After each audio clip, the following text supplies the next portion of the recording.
So, ito nga pala ang, hulaan nyo, ano ba to?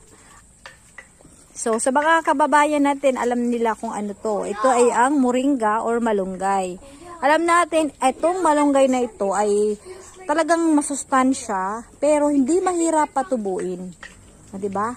Kahit saan tumutubo. At alam nyo ba, kung nung nandun ako sa Middle East, sa Qatar, Dubai, maraming mga kababayan natin na nagtatanim nito sa labas ng bahay ng amo nila or kahit saan man ana accommodation. Pero yung mga Arabo, hindi naman nila to pinapansin, guys. Ginagawa na lang nila itong parang bakod or palamuti sa kanilang tahanan sa labas ng bahay. Kaya kahit saan kami humingi, makakahanap kami nito kasi hindi naman ito nila pinagkakait, guys. Pag humingi ka, bibigyan ka nito.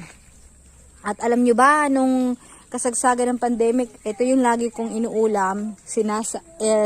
Ginagawan ko ng yung katrabaho namin na nagkasakit. Ito yung nakapagpagaling sa kanya. Kasi lagi ko siyang nilulutuan na may sabaw, tapos nilalagyan ko itong ng malunggay. So, 'di ba? Ganito kasustansya to. At gumaling siya, guys. Gumaling siya, mga kagudak. Kaya kahit saan magtanim na rin kayo. So, ito, magtatanim din ako doon sa bahay, sa likuran. Kasi meron din ako doon. Kahit sa paso, ito ay tutubo. Ayan, 'di ba?